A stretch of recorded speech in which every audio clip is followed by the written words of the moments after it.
Pero esto les sonará la situación más rara del mundo. ¿Cómo es posible que un liberal se ponga a argumentar que este numeral del catecismo condena el liberalismo? Les voy a explicar cómo es que es posible. Lo que pasa es que los liberales en esto suelen ser muy escurridizos. Frente a la voz del magisterio, siempre tratan de buscar alguna rendija.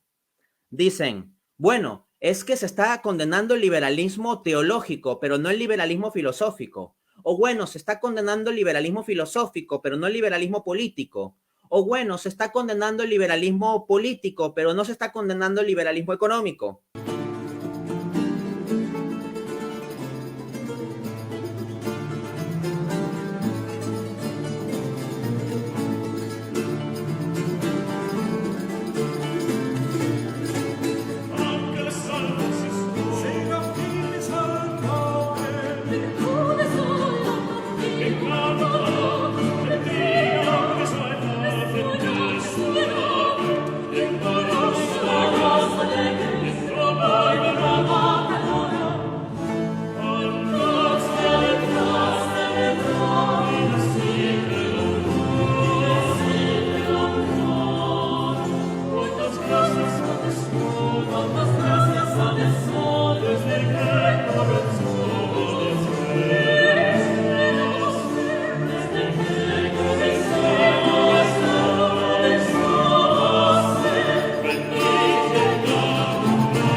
Hola, muy buenas noches.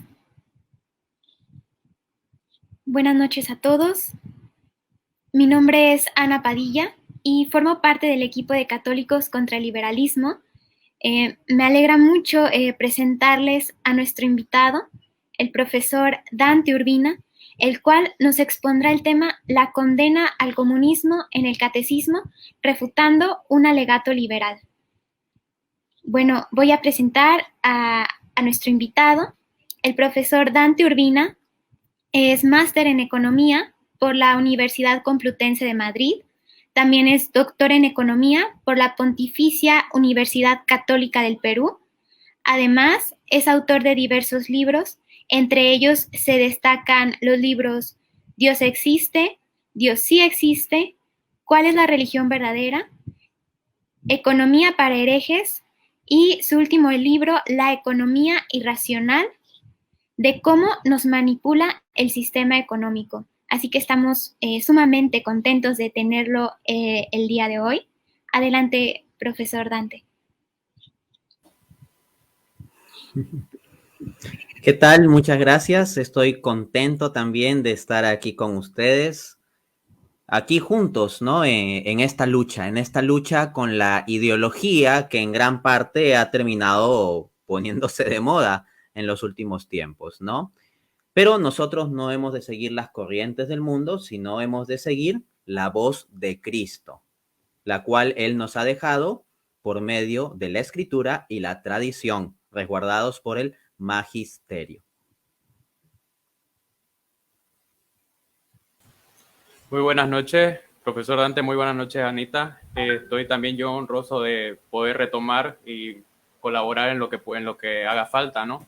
Y quisiera también presentarme, mi nombre es José Enrique y formo parte del equipo de edición de Católicos contra el Liberalismo y hemos estado tratando de brindarles un mejor aspecto, ¿no? Para que el mensaje, que es lo más importante también, llegue de una mejor forma.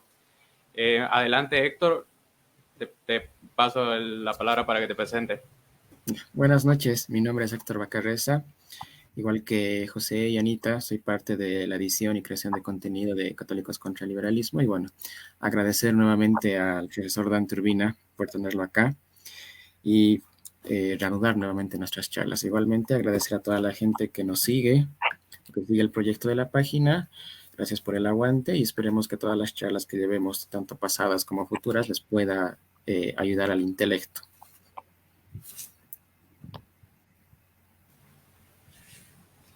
Quisiera que pueda comenzar el profesor Dante y quizá pueda introducir el tema con una pregunta, ¿no? Porque pareciera confuso el título, ¿no? Como también puede parecer confuso el punto de la controversia que gira en torno a un canon del catecismo.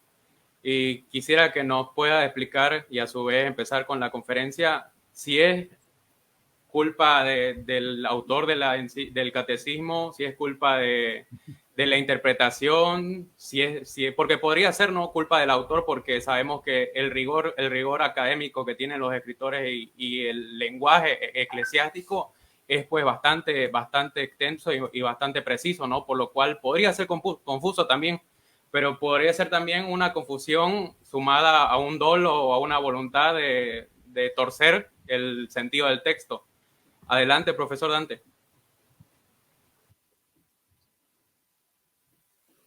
Excelente, muchas gracias. Vamos a esto. La presente conferencia se titula La condena al comunismo en el catecismo, refutando un alegato liberal. Acá se da una situación extremadamente paradójica, porque esta conferencia se está dando en el marco de la página Católicos contra el Liberalismo. Entonces, claro, lo que naturalmente se esperaría es que hablemos de la condena al liberalismo en el catecismo. Pero resulta que esta conferencia va a ser sobre la condena al comunismo en el catecismo. ¿Por qué abordar esta cuestión? Bueno, si vamos al título completo es La condena al comunismo en el catecismo, dos puntos, respuesta a un alegato liberal. Y sí, aquí vamos a dar refutación a un alegato liberal. Pero desde ya quisiera precisar una utilidad general de la presente conferencia en el marco de la página Católicos contra el Liberalismo. Hay muchísima gente que tiene un marco mental tan reducido que solo le caben dos categorías. O eres un liberal en lo económico, o si no, eres un comunista, socialista, izquierdoso, empobrecedor. O sea, en su mente solo caben dos categorías. O eres liberal o eres marxista. Punto. Entonces, el hecho de que esta misma conferencia en la cual se va a explicar la condena al comunismo en el catecismo se esté dando desde la página Católicos contra el Liberalismo, debe quedar muy claro que es absolutamente absurda la acusación de que un católico esté en contra del liberalismo implica que es comunista. O sea, eso es la verdad una estolidez, pero lamentablemente está tan difundida y es tan recurrente que, bueno, habrá que aclararla recurrentemente. Y ahora vamos a entrar en materia. ¿Por qué nos vamos a enfocar en mostrar que un numeral del catecismo condena al comunismo? La cuestión en controversia es la siguiente, y quiero ahí como pisar el balón, ¿no? Para empezar este juego de fútbol argumentativo. La cuestión que tenemos que dilucidar es, la segunda mitad del numeral 2124 del catecismo, ¿está condenando al liberalismo o al comunismo? Esa es la cuestión. Y lo que yo voy a defender es que ese numeral, el 2124, está condenando al comunismo. Y esto en respuesta a un alegato liberal que ha salido por ahí, en que se ha pretendido argumentar de que el numeral 2124 en realidad condena al liberalismo. Pero esto les sonará la situación más rara del mundo. ¿Cómo es posible que un liberal se ponga a argumentar que este numeral del catecismo condena el liberalismo? Les voy a explicar cómo es que es posible. Lo que pasa es que los liberales en esto suelen ser muy escurridizos. Frente a la voz del magisterio, siempre tratan de buscar alguna rendija. Dicen, bueno, es que se está condenando el liberalismo teológico, pero no el liberalismo filosófico. O bueno, se está condenando el liberalismo filosófico, pero no el liberalismo político. O bueno, se está condenando el liberalismo político, pero no se está condenando el liberalismo económico. O juegan a los nombrecitos, ¿no? Es que eso condena el liberalismo, pero no el libertarismo, o el libertarianismo, o no condena el paleoliberalismo, o no condena el liberalismo francés, sino el anglosajón. No, eso solo condena el anglosajón, pero no el francés. Y así, se hacen mucho de estos juegos semánticos. Entonces, en ese contexto de esos jueguitos para tratar de escapar de las implicancias de lo que nos dice el magisterio de la Iglesia, por ahí ha salido el alegato liberal, entonces, de que el numeral 2124 del Catecismo condena el liberalismo, pero ¿saben qué liberalismo? El liberalismo ateo. Entonces, la lógica liberal es la siguiente. Como el numeral 2124 del Catecismo condena el liberalismo ateo, entonces se sigue que no se trata de liberalismo económico, el liberalismo económico no está condenado por el magisterio, el liberalismo económico no está condenado por el catecismo, y lo único que está condenado en el catecismo es el liberalismo, pero el liberalismo ateo. Eso es lo que se alega. Entonces, curiosamente, claro, se trata de decir que lo que se condena es el liberalismo ateo, simplemente por ateo, pero no por ser liberalismo y tampoco por liberalismo económico. Y que por lo tanto, mientras un liberal no sea liberal ateo, está permitido por el catecismo que sea un liberal económico. Esa es en el fondo la lógica de este alegato liberal. Pues bien, en esta conferencia vamos a destrozar punto por punto este alegato liberal. Yo no me enfrento a personas, no tengo interés en ponerme en discusiones con personas, y menos aún en los contextos en que no se cumplen ciertos estándares de créditos académicos para el efecto. Pero sí voy a responder a los argumentos. Y digo que voy a destrozar esta argumentación punto por punto, porque voy a tomar cada una de las frases del numeral referido del catecismo y voy a mostrar que la condena no es a ningún liberalismo ateo, sino al comunismo. Porque, dando este alegato liberal, se me ha lanzado la acusación difamatoria de que yo estuviera como a sabiendas mintiendo, haciendo parecer que este numeral condena el comunismo cuando en realidad no lo condena. Voy a demostrar frase por frase que condena el comunismo. Entonces, la acusación va más o menos en la línea siguiente, ¿no? Se dice algo así. Dante es capo, Dante sabe, Dante estudia. Y Dante sabe que este numeral del catecismo habla del liberalismo ateo, ¿no? Pero aún así, sabiendo él que este numeral del catecismo habla del liberalismo ateo, él sale a mentirle a la gente y dice que este numeral habla del comunismo. Dante sabe que este numeral dice la cosa A, pero él sale a mentir diciendo que dice la cosa B. Ese es el tipo de acusación que se lanza. Y hasta se ha llegado a decir, cito, que me habría una deshonestidad intelectual para manipular, para engañar, haciendo parecer que este numeral del catecismo condenaría el marxismo, el comunismo, en lugar del liberalismo ateo. Bueno, vamos a ver bien quién realmente está mintiendo. Alguno piensa que me realiza un halago diciendo Dante es capo, Dante sabe, Dante estudia, pero al mismo tiempo me va a acusar de forma consciente, manipular para mentirle a la gente. Oye, eso no es ningún halago. O sea, yo prefiero 1000 veces que me acusen de tonto a que me acusen de deshonesto. Porque acá la acusación es como que yo sé que el numeral no condena el comunismo, pero aún así por engañar a la gente lo estoy diciendo. O sea, eso es una acusación extremadamente grave, como si se pudiera tener acceso a mis intenciones o algo por el estilo. Entonces la cuestión es, ¿de verdad yo soy deshonesto o soy tonto en considerar que este numeral condena el comunismo? ¿O es que tales críticos están desinformados? Vamos a ver. Vamos al texto, entonces, vamos a las fuentes. Catecismo de la Iglesia Católica, numeral 2124, abro cita. El nombre de ateísmo abarca fenómenos muy diversos. Una forma frecuente del mismo es el materialismo práctico, que limita sus necesidades y sus ambiciones al espacio y al tiempo. El humanismo ateo considera falsamente que el hombre es el fin de sí mismo, el único artífice y demiurgo único de su propia historia. Ya, y acá viene la porción en debate. Lo que voy a leer a continuación es lo que yo sostengo que se trata del comunismo ateo y de la condena en general al comunismo. Sigo citando el mismo numeral, abro cita. Otra forma del ateísmo contemporáneo espera la liberación del hombre, de una liberación económica y social, para la que la religión, por su propia naturaleza, constituiría un obstáculo, porque al orientar la esperanza del hombre hacia una vida futura ilusoria, lo apartaría de la construcción de la vida terrena. Y ahí el catecismo pone entre paréntesis que está citando el documento Gaudium et Spes, numeral 20.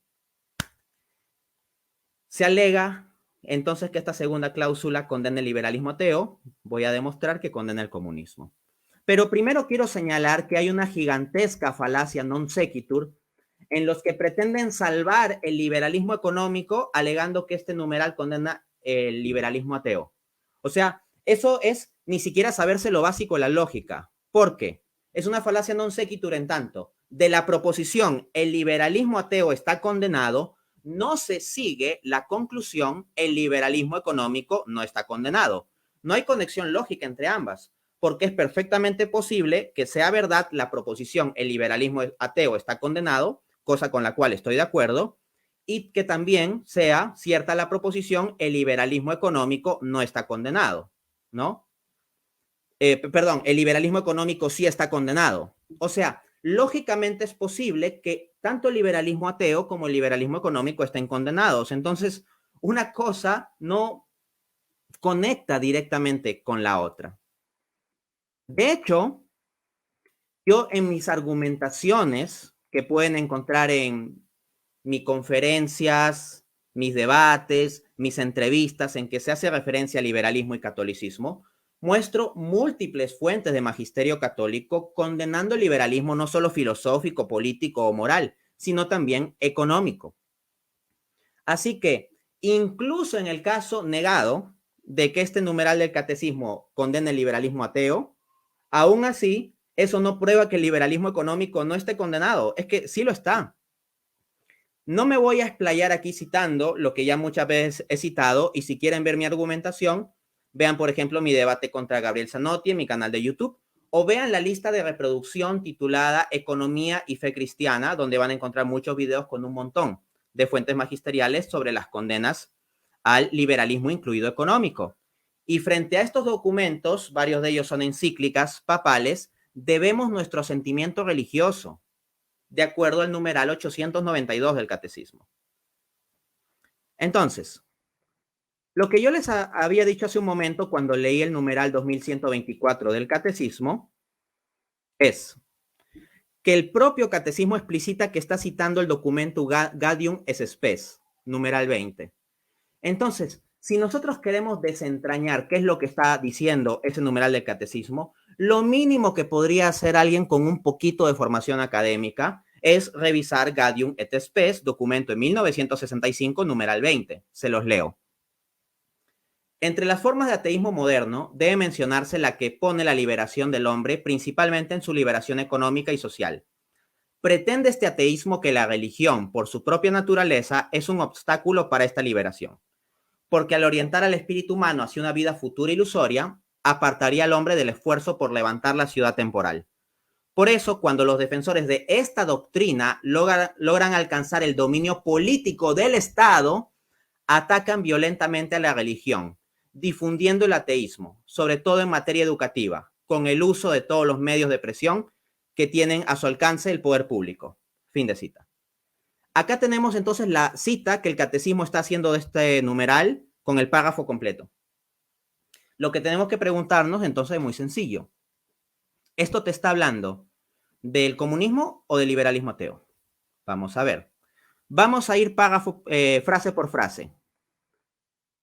Dice, una forma frecuente del mismo es el materialismo práctico, que limita sus necesidades y sus ambiciones al espacio y al tiempo.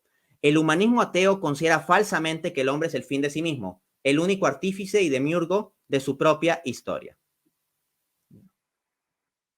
Acá un liberal podría decir, no, es que ya se habló sobre el comunismo porque el catecismo había hablado antes sobre el materialismo práctico. Eso es un desconocimiento sobre la historia y la filosofía. Cuando se condena el materialismo práctico, al que se está condenando es el materialismo de corte hedonista, asociado al utilitarismo. Por ejemplo, cuando te dicen que una persona es materialista, tú puedes tomarlo en dos sentidos. Si es materialista en un sentido teórico, significa que la persona cree que la única realidad existente es la materia, o sea, es un materialista filosófico como los marxistas. Pero si tú lo entiendes en el sentido materialista práctico, significa que es una persona que solo está interesada por los bienes materiales y los disfrutes materiales. Entonces, lo que estaba condenando antes el catecismo, antes de hablar sobre el comunismo, era ese materialismo práctico de la gente utilitarista. El marxismo, en cambio, no plantea meramente un ateísmo práctico de una vanidad hedonista y egoísta. No, no, no.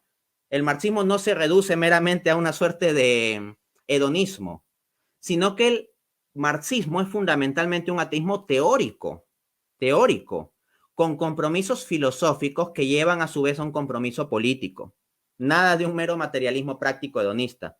Es un materialismo teórico que teóricamente a nivel filosófico declara que la ontología fundamental es la materia, materialista. Dice también, otra forma del ateísmo contemporáneo espera la liberación del hombre de una liberación económica y social.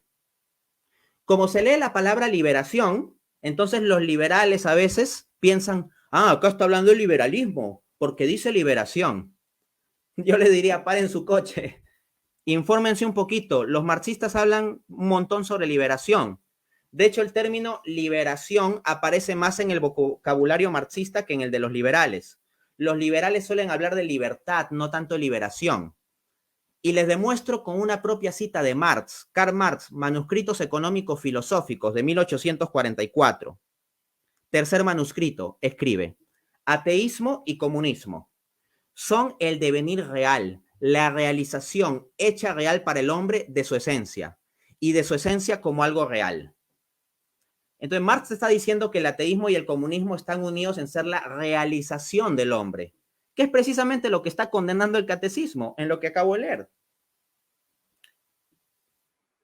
Luego, sobre el uso del término liberación, dice Nathaniel Hastie, que es un autor marxista, en su artículo La vigencia del marxismo en el siglo XXI ante la barbarie y la crisis económica, publicada en la revista académica Temas Sociales, número 39, 2016, página 39. Este artículo estudia los principios generales del marxismo como doctrina de la liberación. Repito, liberación, como doctrina de liberación de las clases explotadas a partir de la lucha de clases. Plantea ante la coyuntura nacional y mundial actual, el marxismo está vigente en el siglo XXI, pudiendo ser aplicado no solo como una herramienta académica, sino como proyecto político de liberación. Ahí lo tienen. Entonces, si algún liberal piensa que ese numeral del catecismo habla de liberalismo solo porque dice el término liberación, no, ese término es más propio del marxismo.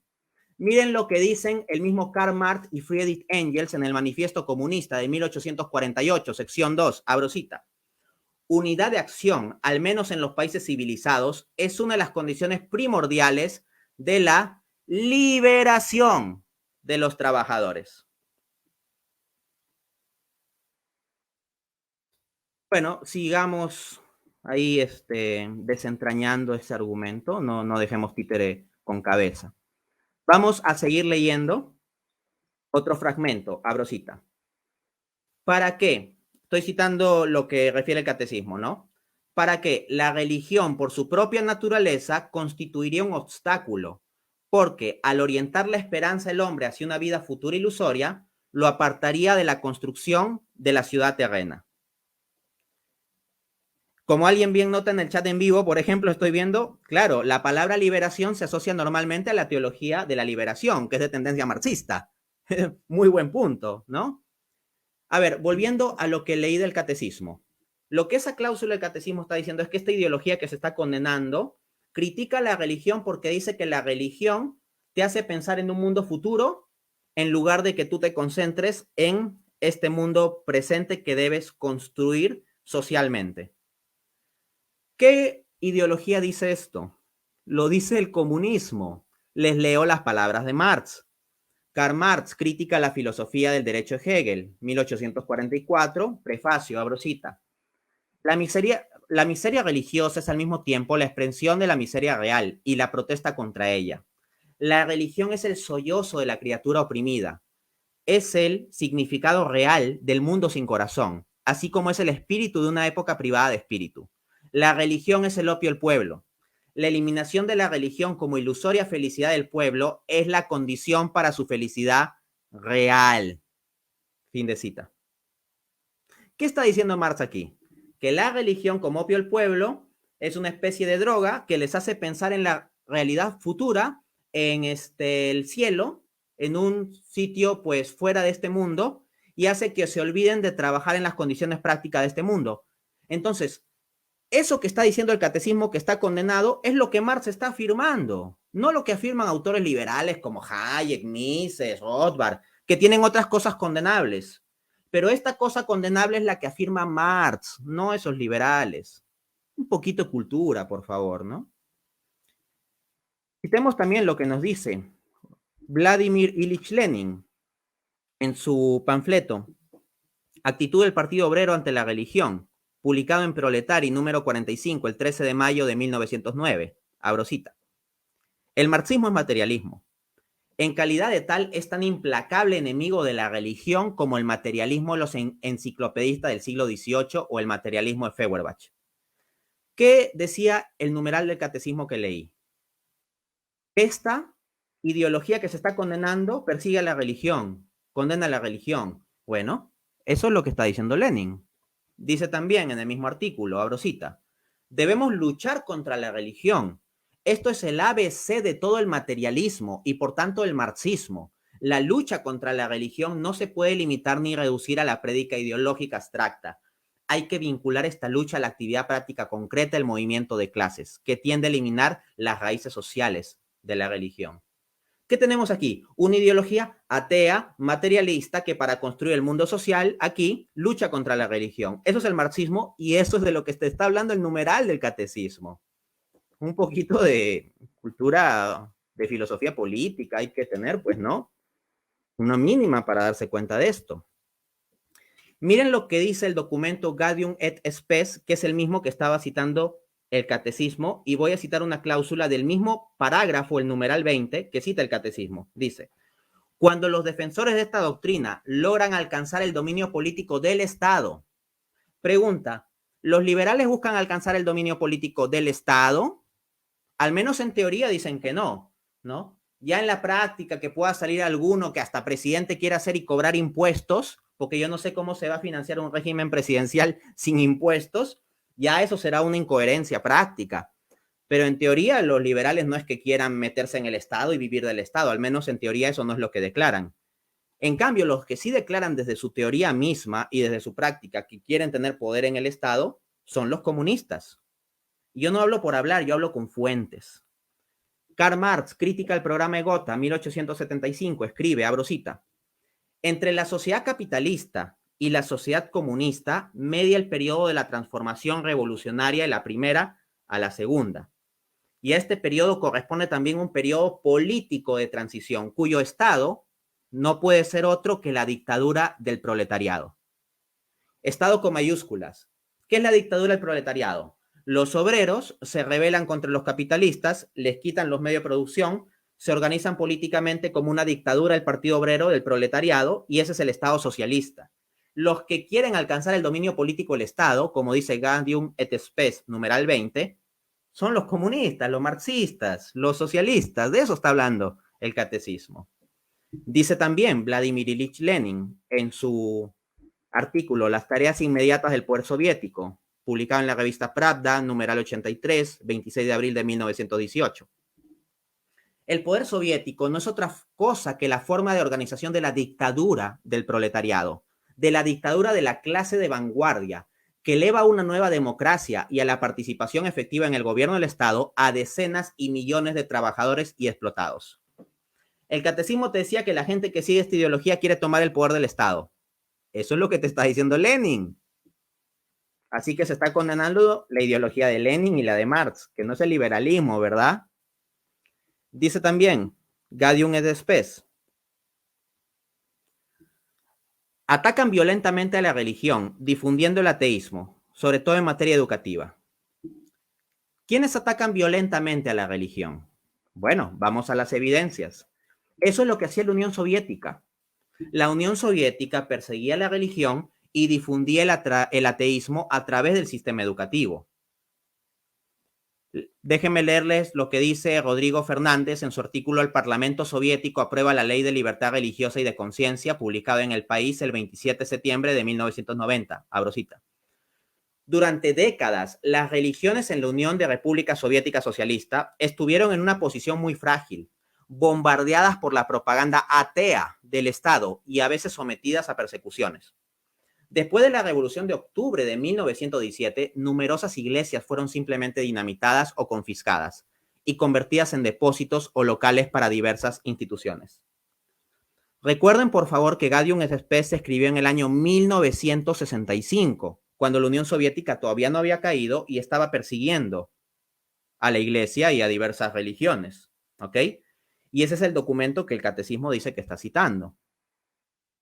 Asimismo, Talia Kibank, ya acercándonos al fin de la conferencia. Talian Kibank. Religión en la Unión Soviética. Stalin trató de eliminarla. Artículo publicado en La Razón el 16 de marzo de 2022. Abro cita. Josip Stalin, como el segundo líder de la Unión Soviética, trató de imponer el ateísmo militante en la República. El nuevo hombre socialista, argumentó Stalin, era ateo, libre de las cadenas religiosas que habían ayudado a atarlo a la opresión de clase. Cerró iglesias, sinagogas y mezquitas y ordenó el asesinato y encarcelamiento de miles de líderes religiosos en un esfuerzo por eliminar incluso el concepto de Dios. Fin de cita. Y tal vez alguno dirá, bueno, pero para cuando se escribió Gaudium et Spes, ya la persecución religiosa era cosa que estaba en el pasado. Oye, te invito a informarte y si piensas así y leerte el libro. La Unión Soviética de Repúblicas Socialistas, la campaña antirreligiosa de la Unión Soviética de Repúblicas Socialistas, 1958 a 1964. O sea, se habla de documentación de persecución religiosa en este libro, o sea, en el contexto inmediatamente anterior del documento Gaudium et Spes del Concilio Vaticano II, que está citando el catecismo en el numeral que estamos discutiendo al principio. Este libro ha sido escrito por los especialistas Lambert Sundholm, Marian Tennoy, Susan Herzonow como editores, por Beta Script Publishing en 2010. Y hoy en día hay persecución religiosa en regímenes comunistas marxistas como el de Corea del Norte, que es un régimen muy sui generis, claro está, ¿no? Pero en teoría, pues, agarran la bandera marxista. Queda, pues, entonces, descuartizada esta argumentación de que no se estaría hablando del comunismo. Punto por punto, con el mismo numeral, con las fuentes, con las palabras, con citas de Marx, con citas de Lenin, con citas de eventos históricos, estoy mostrando que cada una de las frases corresponde con el comunismo. Por lo tanto, en contra del alegato liberal que se pretende, el numeral 2124 del catecismo está condenando el comunismo. Yo no necesito que ese numeral condene el liberalismo económico. Yo no lo necesito. No necesito que ese numeral condene el liberalismo económico. ¿Sabes por qué? Porque tengo muchas otras fuentes de magisterio, tanto dentro del catecismo como fuera del catecismo, que muestran la condena al liberalismo económico. Por eso es que para mí no es problema afirmar que no se está condenando el liberalismo aquí, sino el comunismo. Pero que no se venga a pretender que se está condenando solo el liberalismo ateo, de modo que solo el liberalismo ateo estaría condenado. Eso es falso. Para cerrar, quisiera mostrar pues que a veces se hacen algunas difamaciones burdas, ¿no?, contra el trabajo académico de uno. Hay por ahí alguno que salió a decir respecto de mi canal de YouTube, ¿no? A Dante no lo veía nadie hasta que comenzó a hablar contra el liberalismo y ahí comenzó recién a crecer. Oigan, vayan a mi canal de YouTube, le dan clic a la opción categorizar videos por más populares y entre mis videos más populares no están los de crítica al liberalismo, que ciertamente tienen un alcance interesante, pero vamos, mis videos más populares no son esos. Y mis videos más populares que ya vienen teniendo bastantes visitas desde hace años, antes que yo, pues, a nivel público, digamos, esté un poco más frecuente en la crítica al liberalismo, son videos que son hechos desde antes, como mi debate contra el ateo representante de la Asociación Peruana Ateos, Luis Arbaiza, o mi debate contra el presidente de la Asociación Islámica de Sufismo en el Perú, Nureddin Cueva, o mi debate contra 3 ateos, un biólogo, un sociólogo y un filósofo. Esos videos, por ejemplo, han tenido bastante circulación y ya mi canal era más o menos conocido. Entonces, que se quieran arañar haciendo parecer que yo critico el liberalismo meramente por visitas o algo por el estilo es un despropósito, ¿no? Lo hago por compromiso, lo hago por convicción. No soy alguien que esté amañando las cosas. Me estoy basando en fuentes. Procuro hacer una investigación rigurosa. Si hay gente que no tiene la rigurosidad de buscar y habla por hablar, problema de ellos, pero en mi caso procuro ser serio. Hay gente también que hace otras acusaciones absurdas como decir, Dante es clericalista, Dante quiere que el clero se meta en política. Oigan, ¿me pueden sacar alguna cita de un escrito mío o una conferencia mía en donde haya dicho que el clero deba meterse a la administración de la política o de la economía? Lo que yo fundamentalmente digo es que eso lo deben hacer los laicos, pero laicos que escuchen el magisterio de la iglesia, laicos que sepan que el comunismo y el liberalismo están condenados. Muchas gracias. Quedo atento a sus preguntas.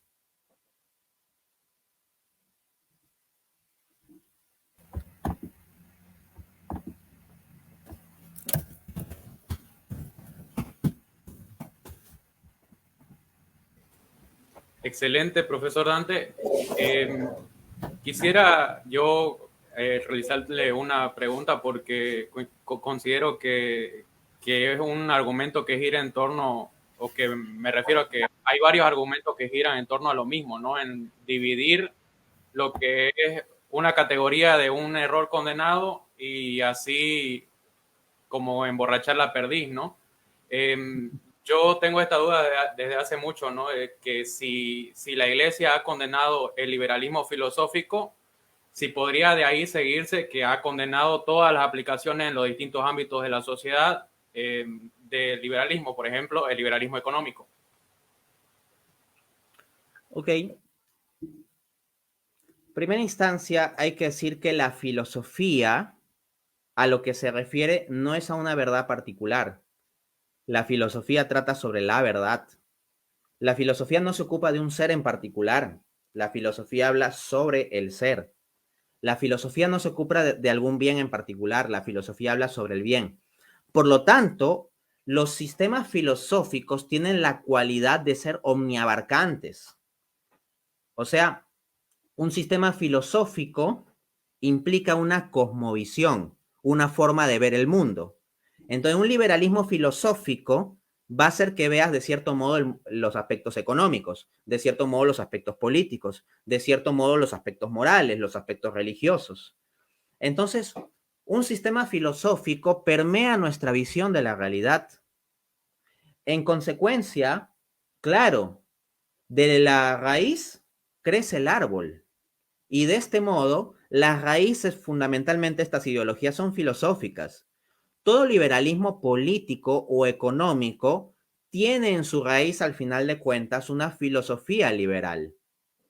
Pretender separar el árbol de la raíz es un absurdo, porque ya no tienes un árbol, lo que tienes es un tronco muerto. Entonces, las ramificaciones del liberalismo económico, liberalismo político, liberalismo religioso, liberalismo jurídico, etcétera, son ramas, pero la raíz es el liberalismo filosófico. Y en consecuencia, lo que hace la iglesia es atacar la raíz. O sea, ¿qué esperan estos liberales? Que la iglesia saque un documento. Ah, vamos a condenar el liberalismo anglosajón. Ah, y también vamos a condenar el sueco. Ah, y otro condenando el paleolibertarianismo y el libertarismo y el anarcolibertarianismo y el anarcocapitalismo. O sea, ¿de verdad esperan que la iglesia tenga que sacar un documento para cada versión posible del liberalismo? Si ese es el estándar absurdo que esperan para recién entender que hay una condena al liberalismo, con esa lógica, digamos que no está condenado el marxismo, porque también se pueden idear versiones o nombres del marxismo que pretendan escapar de lo que dicen las fuentes de magisterio. Entonces, un marxista podría decir, bueno, el marxismo que está condenado es el marxismo materialista, pero si yo sigo un marxismo que reconozca que el hombre tenga espíritu, entonces ya no está condenado. Otro podría decir, el marxismo que está condenado es el marxismo alemán de Marx, pero no está condenado el marxismo francés de filósofos humanistas franceses que lo entendieron de otro modo. Entonces, esa misma jugadita que pretenden hacer los liberales con el tema de los nombrecitos, lo podrían hacer también los marxistas, y con esa lógica, todas las ideologías se podrían estar escapando de cualquier condena del magisterio. El magisterio no tiene que ir a buscar cada nombrecito nuevo que se inventa para una ideología para condenarlo con nombre y apellido. Lo que hace el magisterio es condenar principios, y especialmente a nivel filosófico. Aparte de la condena general al liberalismo filosófico, hay también pronunciamientos específicos sobre el liberalismo económico, así que eso ni siquiera es algo que quede abierto. También la Voz de la Iglesia ha concretado sobre ello. Está bien, muchas gracias, don Dante. Otra, a modo de seguir la plática, sería preguntarle qué de peligroso tiene cuando, por ejemplo, nos ha tocado ver, a mí en lo personal me ha tocado ver, yo le llamo influencers católicos, ¿no? Aquellos que están por las redes posteando cosas, que defienden el liberalismo, el libertarianismo y otras cosas, y cuando se les hace una crítica, póngase, ¿no? Notando la incompatibilidad de catolicismo con liberalismo, empiezan a decir que, bueno, es una lucha muerta, que no debemos dividir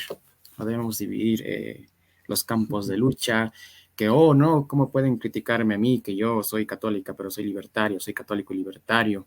Deberían criticar a aquellos zurdos y demás, porque yo estoy haciendo tal cosa, estoy haciendo esto, estoy haciendo eso.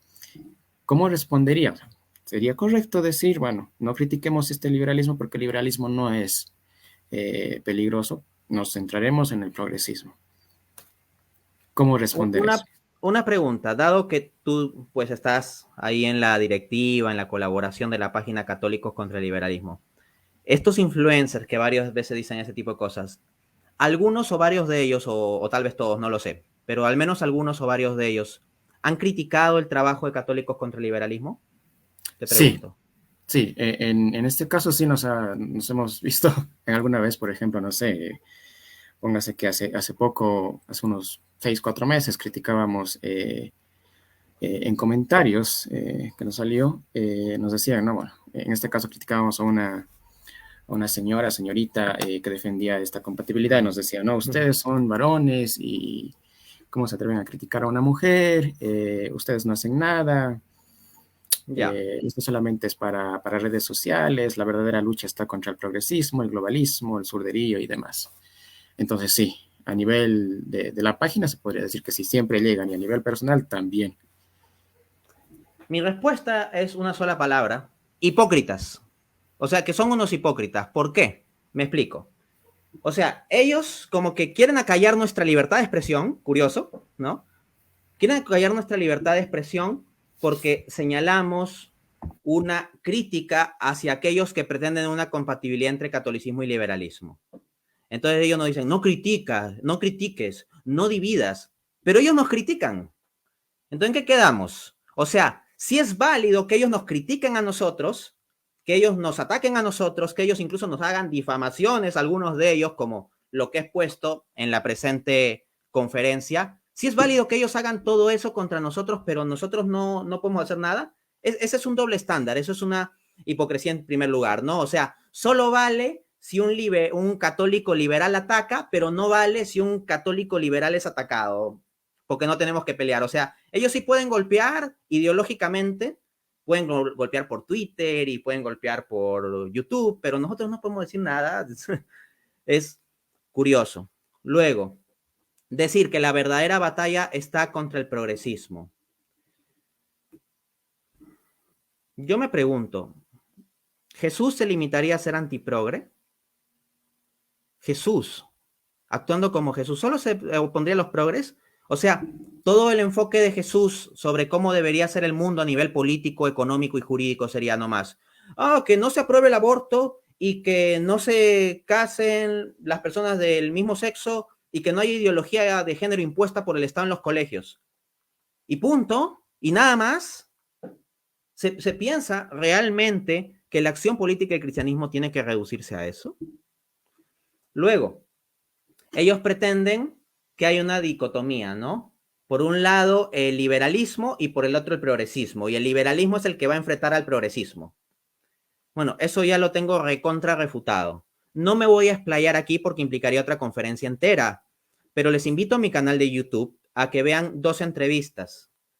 Una se titula Las oscuras conexiones entre liberalismo y progresismo. Y la otra entrevista se titula El veneno de la serpiente, de cómo el liberalismo engendra progresismo. Entonces, la razón por la cual personas como nosotros nos comprometemos en la lucha contra el liberalismo es también en buena parte porque estamos en contra del progresismo y porque nos encontramos que la propia filosofía liberal termina engendrando progresismo. Y uno dirá, oye, pero estos liberales no se llaman acaso a sí mismos conservadores.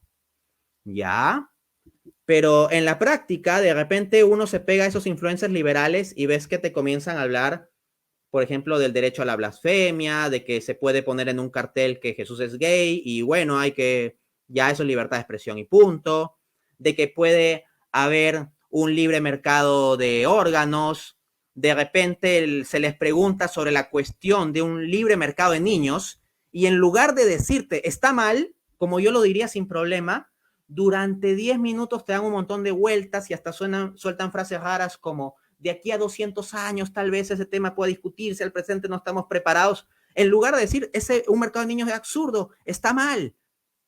No, pues. Entonces, lo que ocurre en la práctica es que la ideología liberal termina poniendo bases que eventualmente van a llevar al progresismo. Puede ser que lo hagan en cámara lenta, pero eso no quita que suceda. Esto va a ser feo lo que yo voy a decir a continuación, pero estoy acostumbrado a decir cosas feas. Yo no vengo para caerle bien a la gente. Digo para decir las cosas como son, de acuerdo a la voz de la iglesia. Al demonio en la escritura no solo se le identifica como león. Se dice, león anda como león, perdón, el demonio anda como león rugiente buscando a quien devorar. Ciertamente se lo describe como león y como un león ruidoso. El león es un animal grande y te dicen rugiente. Entonces muy visible. Eso es como esos marxistas, esos progresos comunistas que se pintan la cara y el pelo y van a romper iglesia y todo eso. El león rugiente. Pero en la escritura también se identifica el demonio con la serpiente. Y la serpiente no hace ruido. La serpiente va por debajo. La serpiente te muerde donde menos te lo esperas, por ejemplo, por el talón. Ahí. Tú, ahí solo enfocado en el león, en luchar contra el león, en luchar contra los progres, contra la izquierda, y no te das cuenta de que por ahí ya te agarró una serpiente por el talón y te metió el veneno. Y puede ser que sea una serpiente color amarillo en vez de verde, ¿no? Entonces eso. En resumen, diría también pues que dadas las conexiones entre liberalismo y progresismo que argumento en los videos que les estoy dejando de referencia, pretender que no ataques a los liberales porque la lucha importante es contra el progresismo, no, yo diría precisamente porque la lucha contra el progresismo es importante, es que también tengo que atacar a la ideología liberal. Muchas gracias, profesor Dante. Saúl Corrales Hernández pregunta, hola Dante, considero que la crítica, más allá de ser contra el comunismo y el liberalismo por separado, sería ante la modernidad como un proceso histórico que parte de una construcción de la historia, la sociedad y el individuo completamente alejada de toda versión verdaderamente cristiana. No sé qué piensas al respecto. Estoy de acuerdo. Dame un segundo. A ver, aquí. Ya. En mi canal de YouTube van a encontrar una entrevista que tuve con Santiago Giraldo. Santiago Giraldo es católico. Él era un católico que estaba muy pegado al liberalismo, se confesaba católico liberal, hoy en día ya renegado de la ideología liberal, ¿no? Pues bien, la entrevista está colgada en mi canal de YouTube titulada así, Catolicismo versus Modernismo, Liberalismo, Marxismo y el último creo que era progresismo. Entonces yo al poner primero modernismo quiero denotar eso, sí. El problema fundamental es el modernismo. El modernismo, así como yo les ponía la analogía de al comienzo un árbol y que hay la rama del liberalismo económico y el liberalismo político y todo eso, pero había la raíz del liberalismo, podríamos decir que esa raíz es una rama de otro árbol más grande que es el modernismo. Entonces, ciertamente la batalla hay que darla contra el modernismo. Ahora bien, ¿por qué no todos mis videos se titulan modernismo, modernismo, modernismo? Porque hay una cierta vertiente del modernismo que se ha comenzado a poner de moda, lamentablemente, entre varios jóvenes católicos y varios bien intencionados. Y eso a mí es algo que me fastidia. No que sean bien intencionados, sino que gente tan buena que tiene un corazón puro de ser providas, de querer un país mejor, de querer menos corrupción, etcétera, terminan siendo atrapados por la ideología liberal. Eso es lo que me da pena. O sea, que gente tan buena sea mordida por la serpiente amarilla, ¿no?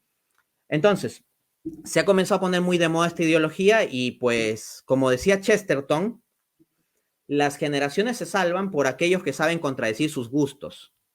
Miren, si yo hubiera nacido en un contexto teniendo YouTube y todo eso, en el cual yo hubiera tenido más o menos mi actividad pública a partir de 1970, por ejemplo, créanme que la gran mayoría de mis videos sería contra el marxismo, porque había un montón de jóvenes que, llevados como por el flautista de Hamelin, seguían la ideología marxista y la teología de la liberación y hasta se unían a grupos guerrilleros y todo eso. Muchos católicos pretendían que el catolicismo y el comunismo eran compatibles. Entonces, eso se dio una tendencia muy fuerte en la década de los 80. Y claro, en ese contexto seguramente yo hubiera tenido muchos más videos atacando al comunismo que al liberalismo, porque estaba más de moda. Pero hoy en día la situación es la contraria. Y se los demuestro muy fácil, se lo demuestro muy fácil. Miren, en el año 2019 yo di en Argentina 2 conferencias, una contra el liberalismo y una contra el marxismo. En una decía que la doctrina social de la iglesia está contra el liberalismo y en la otra decía que la doctrina social de la iglesia está contra el marxismo. Lo encuentran en mi canal de YouTube. Me llovieron varias críticas cuando dije que la doctrina social de la iglesia estaba contra el liberalismo. Muchos liberales se rasgaron las vestiduras. Dante, ¿qué estas tonterías que dice? Bla, bla, bla, bla, bla, bla. Ya. ¿Cuántos marxistas, católicos marxistas, se rasgaron las vestiduras y se opusieron a mi conferencia contra el marxismo? ¿Saben cuántos? Creo que se imaginan. 0. Ni uno solo. Ni uno solo. Entonces, para salvar a esta generación hay que contradecir la ideología de moda. Y es por eso que hay un cierto enfoque práctico en el liberalismo, ¿no? Pero el problema de fondo sí es el modernismo. Ya. Tenemos otra pregunta que deja Diego Villagra, que dice si podría dejar un concepto que pueda refutar la nueva derecha, que también está confundiendo de moda. Asumo que esta pregunta es sobre, se está escuchando mucho, ¿no? El tema de la nueva derecha, de liberales en lo económico, conservadores en lo social y obviamente algunos utilizan el tema de, bueno, es que esta libertad que nosotros de la que hablamos nosotros es una libertad que respeta al prójimo, una libertad que no es libertinaje. Nosotros no somos los liberales que piden licencia para todo y demás. Asumo que por ahí va la pregunta. Ok.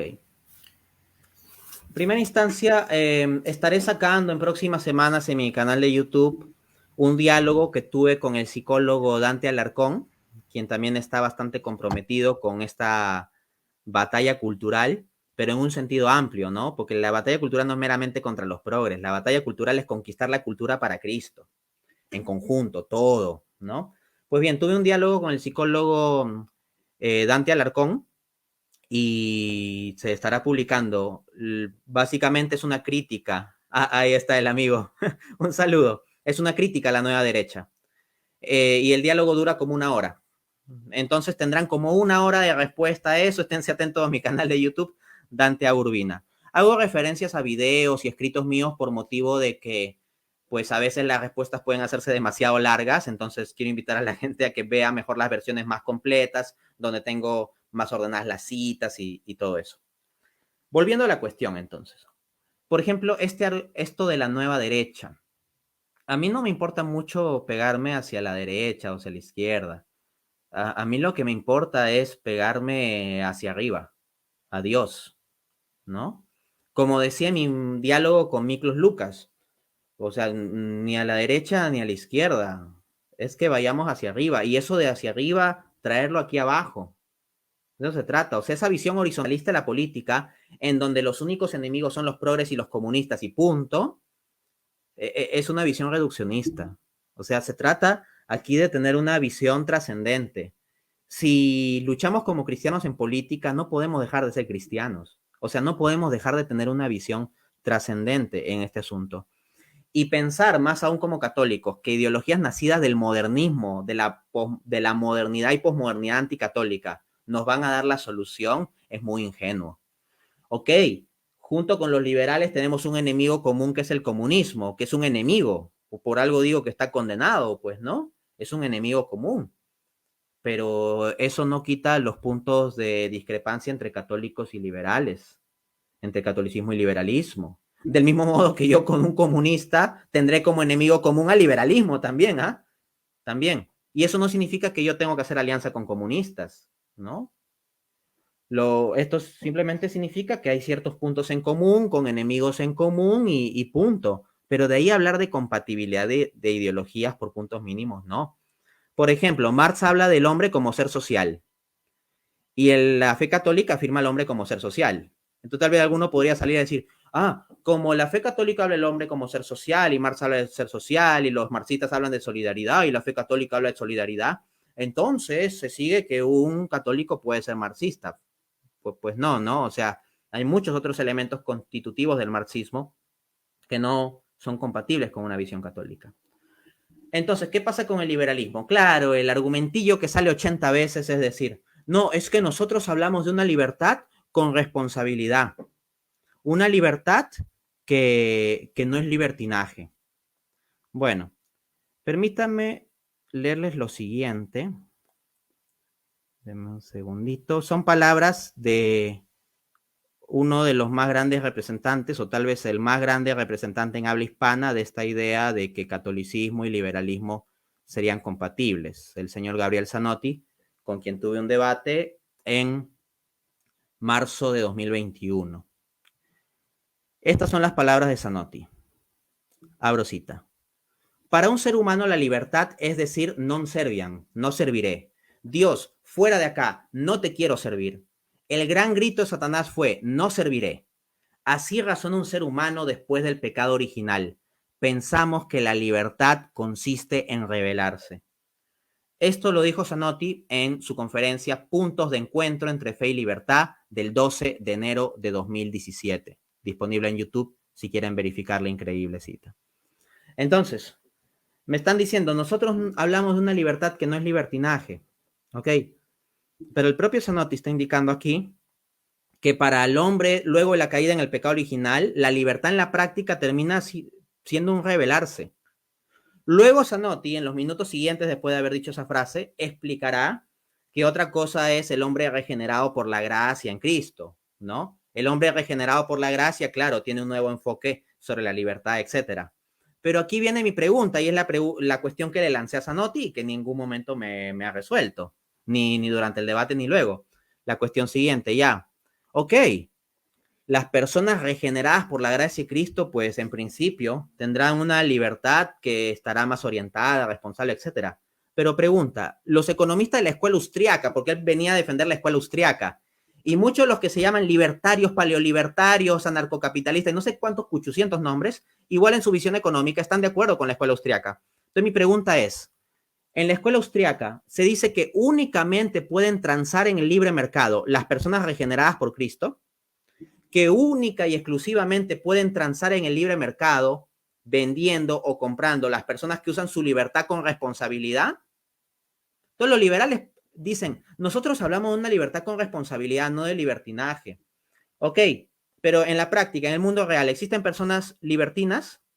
De acuerdo al propio Zanotti, de hecho, luego el pecado original, la gran mayoría de la libertad se va a ejercer como libertinaje. Son las palabras de él diciendo que se asocia a la libertad, se entiende como un no serviam, non serviré. Entonces, Tú puedes con tus buenas intenciones ingenuas decir, yo hablo de una libertad con responsabilidad, pero si tú defiendes un libre mercado desregulado y condenas como estatismo moralista cualquier tipo de regulación que se quiera introducir, tú permites que la gente libertina, que no tiene tu misma concepción bonita e ingenua sobre el mundo, opere también en el libre mercado. Y esa gente que sí ejerza su libertad como libertinaje va a actuar y sin ninguna restricción. Y sabes qué, en la práctica esa gente que se deja llevar por el libertinaje y es astuta va a terminar dominando el sistema. ¿Y sabes por qué? En un sistema económico que lo dejes a su puro libre albedrío. ¿Sabes por qué? Por lo que dice Jesús. Lucas 16:8. Los hijos del mundo son en su generación más sagaces que los hijos de la luz. Entonces, en un libre mercado puede haber un empresario que utiliza su libertad con responsabilidad y otro que la utiliza como libertinaje. Bueno, el que la utiliza como libertinaje tiene a su disposición todos los medios lícitos para competir. Todos los medios lícitos. ¿El empresario honesto tiene a su disposición todos los medios lícitos? Respuesta sí. ¿Y el empresario deshonesto tiene a su disposición todos los medios lícitos? Respuesta sí. Ahora, pregunta más interesante. ¿El empresario honesto tiene a su disposición todos los medios ilícitos, moralmente hablando, si quieres, no jurídica, sino moralmente hablando? ¿Tiene a disposición esos medios? No.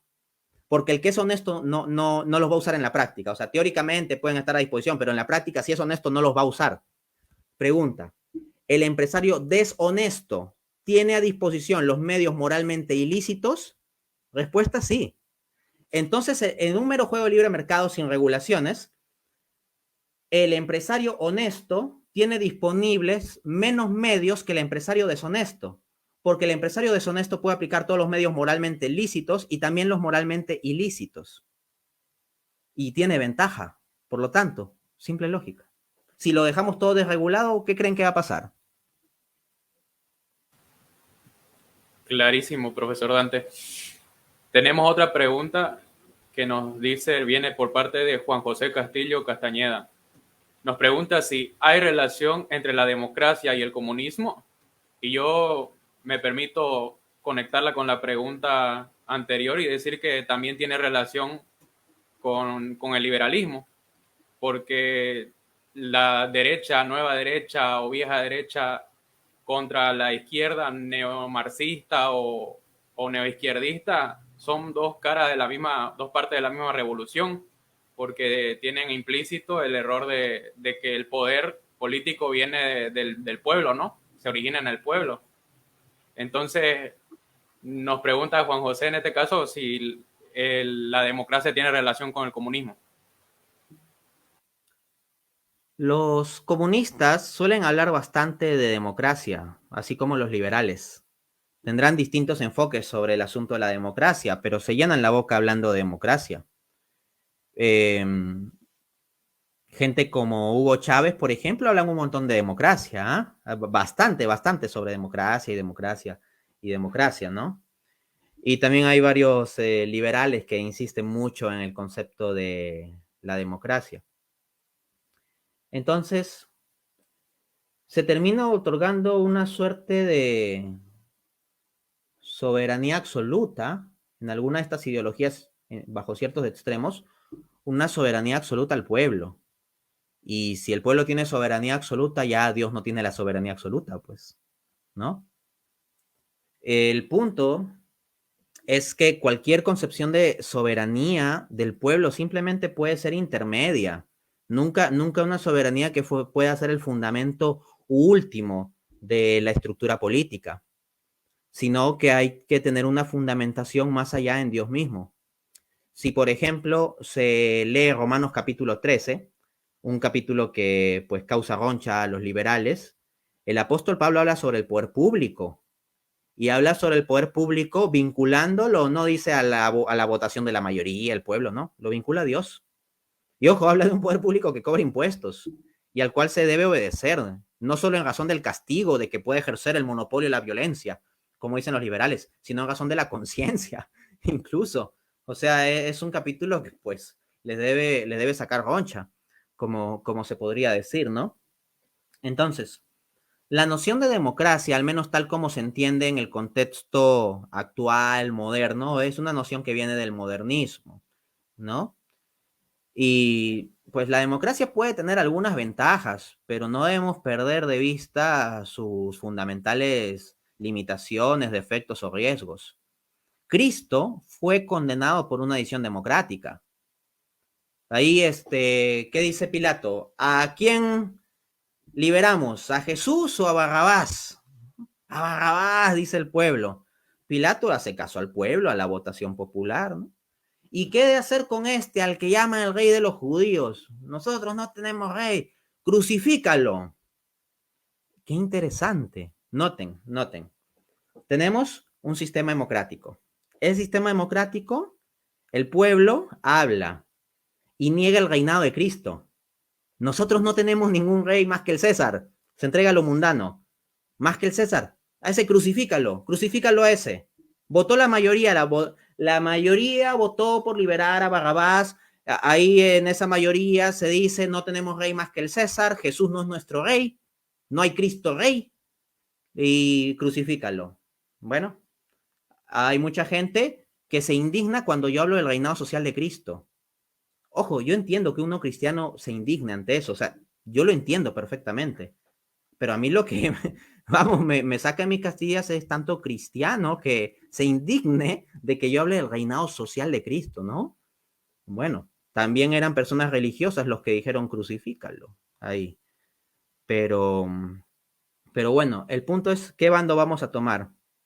El bando del que dice crucifícalo, no tenemos rey, ese no es Cristo rey, crucifícalo, con la democracia, se queda con la democracia, o tomamos el bando del crucificado. Yo voy a tomar el bando del crucificado. Ya sé que me van a crucificar por eso en las redes sociales, pero yo tomo el bando del crucificado. Muchas gracias, don Dante.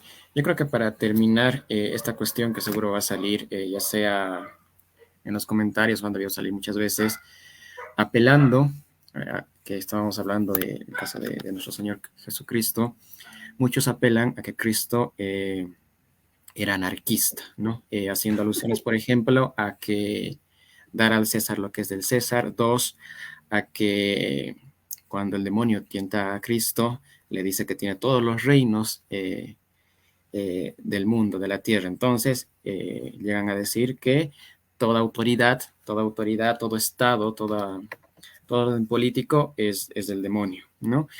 Y obviamente que Cristo fue juzgado por las autoridades y por ende el Estado es malo. O mejor dicho, la autoridad política también es mala. Bueno, a ver, o sea, hay gente que no sabe nada de exégesis bíblica, pero bueno, tiene conexión a internet, ¿no? Y dice cualquier cosa. Alguna de esta gente hasta los entrevistan y no saben nada de la Biblia, pero se ponen a hablar de la Biblia, ¿no? O dicen que nunca han leído la Biblia y de repente están que citan mal la Biblia, pero meten Biblia, ¿no? A ver, como decía Jack el Destripador, vamos por partes. Primera instancia. ¿Jesús fue un anarquista? A ver, apelar a la frase dar al César lo que es del César y a Dios lo que es de Dios es un desconocimiento total del texto en su contexto para decir que Jesús era un anarquista. ¿Por qué? Si Jesús hubiera proclamado el anarquismo en ese momento, a ver, ¿qué hubiera pasado con él? La pregunta que se le hacía, cualquiera que lea el texto, está en Mateo capítulo 22, del versículo 15 al 22. Dice: entonces se fueron los fariseos y consultaron cómo sorprenderle en alguna palabra. Y le enviaron los discípulos de ellos con los herodianos, la gente de Herodes, ¿no? Vinculada al poder político romano, diciendo: maestro, sabemos que eres amante de la verdad y que enseñas con verdad el camino de Dios, y que no te cuidas de nadie porque no miras la apariencia de los hombres. Dinos pues, ¿qué te parece? ¿Es lícito dar tributo al César o no? Entonces, ¿por qué esa pregunta es una trampa? Porque si Jesús decía, sí es lícito pagarle tributo, los judíos se iban a ir contra él, porque se trataba del imperio romano que estaba sojuzgando a los judíos y un profeta popular entre los judíos, tal como ellos lo veían como un profeta popular, pues estaba aliado con el imperio romano, entonces lo iban a apedrear por ser un traidor. Es como que, no sé, Estados Unidos conquiste mi país, Perú, someta a los peruanos a un régimen ahí dictatorial y nos cobra impuestos altísimos, y de repente sale un líder religioso muy popular y de repente dice que obedezcamos a Estados Unidos. Perdería su popularidad. Entonces, ahí está lo problemático. Si Jesús decía que sí hay que pagar impuestos directamente, entonces se les iban todo encima. Pero si Jesús decía que no, ¿qué pasaba? Se lo llevaban a encarcelar como mínimo lo encarcelaban y lo azotaban, si no es que lo mataban. ¿Por qué? Porque sería un acto de sedición contra el poder político. Si Jesús hubiera sido un anarquista según los desvaríos exegéticos de esta gente, si Jesús hubiera proclamado un anarquismo en Mateo capítulo 22, el evangelio terminaba ahí, porque lo que hubiera dicho a continuación es: y los soldados romanos prendieron a Jesús, o los herodianos entregaron a Jesús a los soldados romanos y lo crucificaron por sedición. Fin del evangelio en Mateo 22 y nos quedamos sin Mateo 28 y resurrección, y todo eso bajo sus desvaríos exegéticos, ¿no? Entonces, que Jesús no estaba proclamando el anarquismo era obvio por el hecho de que no lo mataron en ese momento. ¿Ok? Así de fácil. Jesús pide una moneda. La respuesta es bien inteligente. Pide una moneda. Dice: ¿de quién es la cara que está aquí? Del César. Entonces den al César lo que es del César y a Dios lo que es de Dios. ¿Qué significa dar al César lo que es del César después de que ha mostrado una moneda con la cara del César? Es: paguen impuestos, compadre. Paguen impuestos. Entonces, lo que más odian estos anarcocapitalistas, el pago de impuestos. Jesús, esta moneda con la cara del César, désela al César. Dénsela al César. Son cosas suyas. Pero a Dios lo que es de Dios. Por ejemplo, no permitir que el César cancele el culto del templo. ¿No? Eso sí, no tiene potestad sobre eso. O que el César quiera disponer sobre la vida, por ejemplo, con una ley injusta como el aborto, que va contra la ley natural de Dios, o cosas así, ¿no? Pero en cuanto a pagar impuestos, Jesús dijo: denle al César lo que es del César, las monedas. Luego, esta gente que dice: bueno, pero Jesús está en contra de todos los gobiernos porque todos los gobiernos le pertenecen al diablo. Bueno, vamos a examinar. Lucas capítulo 4, la tentación de Jesús.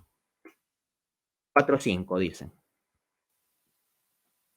y le llevó el diablo a un monte alto y le mostró en un momento todos los reinos de la tierra. Y le dijo el diablo: a ti te daré toda esta potestad y la gloria de ellos, porque a mí me ha sido entregada, y a quien quiero la doy. Si tú postrado me adoras, todo será tuyo. Respondiendo Jesús le digo: vete de mí, Satanás, porque escrito está: al Señor tu Dios adorarás, y solo a él servirás. Y le llevó a Jerusalén y le puso sobre el pináculo del templo y le dijo: si eres hijo de Dios, échate de aquí abajo. Ya pasa otro tema el demonio, en el versículo 9. Quiero que noten lo siguiente. Esta gente dice: bueno, acá dice que el demonio, el diablo, es el dueño de todos los reinos de la tierra. Entonces, esa frase, pregunta, ¿la dice Jesús? ¿La dice Jesús? No, la dice el diablo. Esa frase la dice el diablo. ¿Y qué le dice Jesús al diablo? Sobre el diablo. Juan 8:44. Cuando habla mentira, de suyo habla, porque es mentiroso y padre de la mentira. Jesús dice que el diablo es padre de la mentira. Y esta gente que dice: todo el poder político es malo y siempre malo y todos los estados son malos porque todos pertenecen al diablo, ¿a quién le están creyendo? Le están creyendo al diablo, porque esa frase salió de boca del diablo, y Jesús mismo en Juan 8:44 está diciendo que el diablo es el padre de la mentira. Entonces esta gente se ha dejado engatusar por el padre de la mentira. Y probablemente Jesús podría decirle a tal gente lo que dice en el mismo versículo 8, Juan 8:44: vosotros sois de vuestro padre el diablo y los deseos de vuestro padre queréis hacer. No lo sé, dejo la cuestión abierta. Pero entonces esta gente está creyendo una frase que dijo el diablo. Y noten lo siguiente. Tal vez ellos dirán: no, pero Jesús nunca dijo al diablo que estaba equivocado en eso. Ya, pero piensa lo siguiente. Si lees el pasaje, Jesús no es que se encarga de refutar cada punto y coma de lo dicho por el diablo. Jesús simplemente da una respuesta corta con pasajes bíblicos concretos y listo. Y miren lo que dice. Dice: respondiendo Jesús, Lucas 4:8, respondiendo Jesús le dijo: vete de mí, Satanás, porque escrito está: Al Señor tu Dios adorarás y solo a Él servirás. Entonces, Jesús en ningún momento le dice, oye, tú sí tienes razón en que todos los reinos de la tierra son tuyos. No, no le dice eso. El diablo dice, todos los reinos de la tierra son míos y adórame. Y Jesús a lo único que se refiere es a la cuestión de adorarlo, de decir, no, yo solo adoro a Dios. Sobre el asunto de ser dueño de todos los reinos de la tierra, no hay un pronunciamiento. No hay un pronunciamiento explícito. Ahora bien, por supuesto podemos estar de acuerdo en que en un cierto sentido el demonio en tanto tiene influencia en el poder político, tanto en izquierda como derecha, por si acaso, no solo en la izquierda, ¿ya? Y no solo entre marxistas, sino también entre liberales. El demonio teniendo influencia sobre el poder político, en cierto sentido puede decirse, claro, que tiene un dominio sobre los reinos de la tierra, pero hay que tener cuidado con decir, por lo tanto, que el dominio no lo tiene Cristo. ¿Saben por qué? Porque yo prefiero creerle la palabra de Cristo en lugar de la palabra del diablo.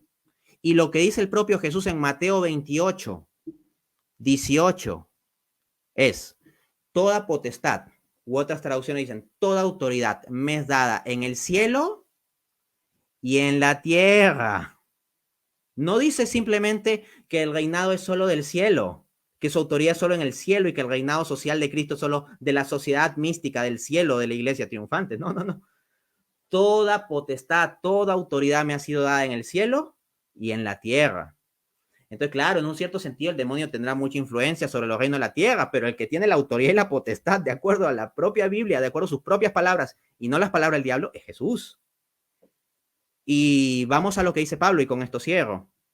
Romanos capítulo 13, el pasaje que le va a dar escozor a los liberales, ¿no? Dice el apóstol Pablo, a ver, estos que hacen su desvarío exegético dicen, todos los reinos de la tierra son del diablo y condenados y malos. Bueno, Romanos 13, versículo 1 en adelante. Sométanse toda persona a las autoridades establecidas, porque no hay autoridad sino de parte de Dios, y las que hay por Dios han sido establecidas. De modo que quien se opone a la autoridad, a lo establecido por Dios resiste, y los que resisten acarrean condenación para sí mismos, porque los magistrados no están para infundir temor al que hace el bien, sino al malo. ¿Quieres pues no temer a la autoridad? Haz lo bueno y tendrás alabanza de ella, porque es servidor de Dios para tu bien.